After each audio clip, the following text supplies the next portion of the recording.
ስግደት ማለት ምን ማለት ነው? ስግደት ለምን ይጠቅማል? ስንት አይነት ስግደት አለ? ስግደት እንዴት ልንፈጽም እንችላለን? የት ይሰገዳል? ስግደት የሚሰገድባቸውና የማይሰገድባቸው ቀናቶችስ አሉ? አዎ፣ ዛሬ እግዚአብሔር እንደፈቀደ እነዚህ ነጥቦች እናያለን። ግን ከዚህ በፊት ትናንትና የሰራሁት ቪዲዮ ላይ አንዳንድ ጥያቄዎች ተነስተዋል። እነሱን አንድ ጊዜ ጠቅለል አድርገን እናያቸዋለን።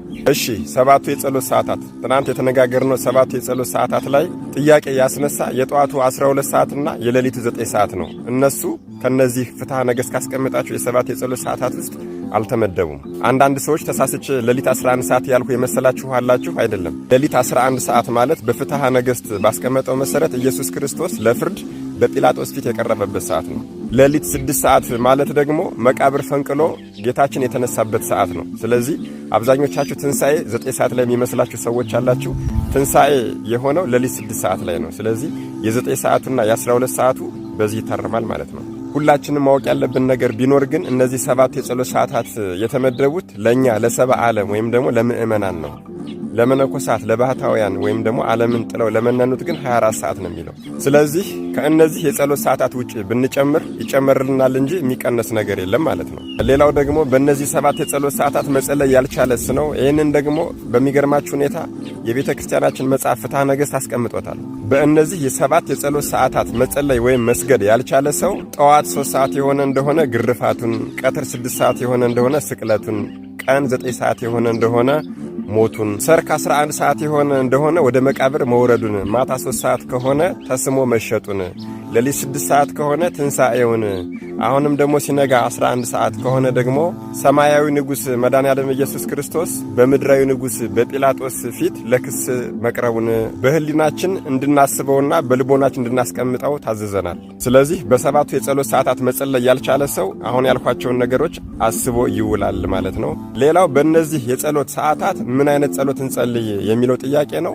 አሁንም ፍትሐ ነገሥት 12 አቡነ ዘበሰማያት ጸሎት እንድናደርግ አዝዟል ማለት ነው። ይሄ ማለት በአንዱ የጸሎት ሰዓት 12 አቡነ ዘበሰማያት፣ በአንድ አቡነ ዘበሰማያት 3 ስግደት እያደረግን ትናንት እንደተነጋገርነው 3 ሲባዛ በ12 ሲባዛ በሰባቱ የጸሎት ሰዓታት በአንድ ቀን ውስጥ አንድ ሰው 252 ስግደት ይሰግዳል ማለት ነው። ከዚህ ውጪ ጨምራለሁ የሚል ሰው ካለ አሁንም ፍትሐ ነገሥት ላይ መዝሙረ ዳዊት፣ አርጋኖንና ውዳሴ ማርያም ተቀምጠዋል።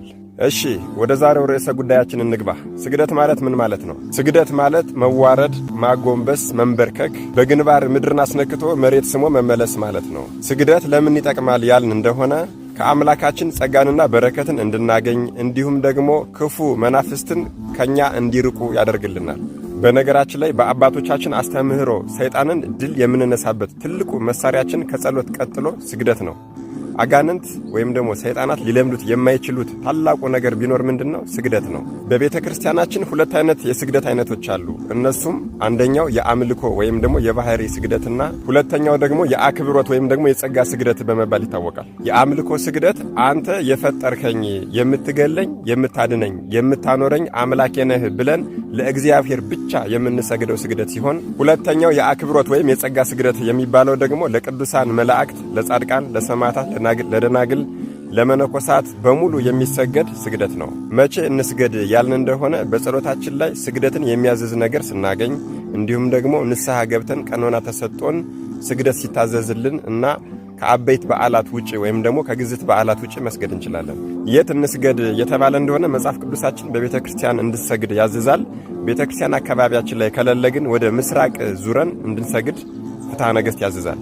እሺ፣ ስግደት በስንት ይከፈላል ያልን እንደሆነ ስግደት በ3 ይከፈላል። አድንኖ፣ አስተብርኮ፣ ወዲቅ ውስተ ምድር ወይም ደግሞ ሰጊድ በመባል ይከፈላሉ።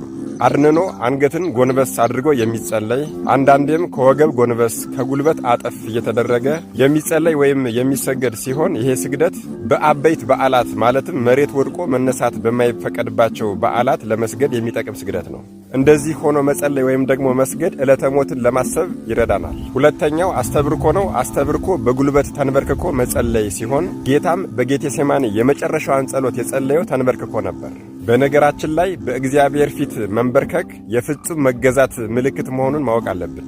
ወድቆ ጠላትን የሚጥሉበት ታላቅ ጥበብ ቢኖር መንበርከክ መስገድ ነው። ሶስተኛው ወዲቅ ውስተ ምድር ወይም ደግሞ ሰጊድ በመባል የሚታወቀው ነው። ይሄ ስግደት መሬትን በግንባር ነክቶ መመለስ ነው። ይህ ስግደት በሰሙነ ሕማማት አርብና እሮብ ንስሐ ገብተን ቀኖና ሲሰጠን እንዲሁም ደግሞ በተለያዩ አጽዋማት የሚዘወተር የስግደት አይነት ነው። በቤተ ክርስቲያናችን የማይሰገድባቸው ቀናቶች የትኞቹ ናቸው? 5 ቀናት አሉ። አንደኛው የባለ እግዚአብሔር ወይም ደግሞ በዓለ ወልድ በ29፣ የእመቤታችን በየወሩ መታሰቢያ በ21፣ የሊቀ መላእክት የቅዱስ ሚካኤል መታሰቢያ በየወሩ በ12 እና ቅዳሜና እሁድ ናቸው። በእነዚህ ቀኖች ለምን አይሰገድም ያልን እንደሆነ ቀዳሚት ሰንበት እግዚአብሔር ዕለተ ፍጥረትን ፈጥሮ ያረፈባት ቀን ናት። ሰንበተ ክርስቲያን እሁድ ደግሞ የተወለደባት ትንሣኤውን የገለጸባት ቀን ናት። በ12 ቅዱስ ሚካኤል ሰይጣን የወደቀበት ቀን ስለሆነ፣ በ21 የእመቤታችን የነፍሳችን ዕረፍት የታወጀበት ስለሆነ፣ በ29 ባለ እግዚአብሔር ደግሞ የነጻነት ቀን ጌታ የተወለደበት ቀን ትንሣኤው የተገለጸበት ቀን ስለሆነ በእነዚህ ቀኖች አንሰግድም። ሌላው እንዳንሰግድባቸው የታዘዙት ቀናት የጌታችን አበይት በዓላትና የእመቤታችን 33ቱ ቅዱሳን በዓላት ናቸው። 33ቱን የእናታችን የቅድስት ድንግል ማርያምን በዓላት እንደ እሁድ ሰንበት አድርገው ያክብሩ ተብለን ታዘዘናል። በነገራችን ላይ 9ኙን የጌታችንን አበይት በዓላት ከ9ኙ የጌታችን ንዑሳን በዓላት ለይተን ማወቅ መቻል አለብን። 9ኙ የጌታችን አበይት በዓላት ብስራት፣ ልደት፣ ጥምቀት፣ ደብረታቦር፣ ሆሳዕና፣ ስቅለት፣ ትንሣኤ፣ ዕርገትና ጰራቅሊጦስ ናቸው። 9ኙ የጌታችን ንዑሳን በዓላት መስቀል፣ ስብከት፣ ብርሃን፣ ኖላዊ ኄር ወይም ቸር እረኛ፣ ግዝረት፣ ልደተ ስምዖን፣ ቃና ዘገሊላ፣ ደብረ ዘይትና መስቀል። መስቀል ማለት የመጋቢት ወሩ የመጋቢት 10ሩ ማለት ናቸው። ወዳጄ ይህችን ስንዱ እናት ቅድስት ቤተ ክርስቲያን ኢየሱስን አታውቅም፣ አታመልክም፣ አትሰብክም ብሎ እኛን ኦርቶዶክሶችን መክሰስ ጉንጭ ከማልፋት ውጭ ሌላ ፋይዳ የለውም። ምክንያቱም ኑሮዋም ሕይወቷም መድኃኔዓለም ኢየሱስ ክርስቶስ ነው። አዎ መድኃኔዓለም ኢየሱስ ክርስቶስ አስተዋይ ልቦናና ሰሚ ጆሮን ሰጥቶ ይህንን ጾም እንድንጠቀምበት ይፍቀድልን። አሜን። ይቆየን።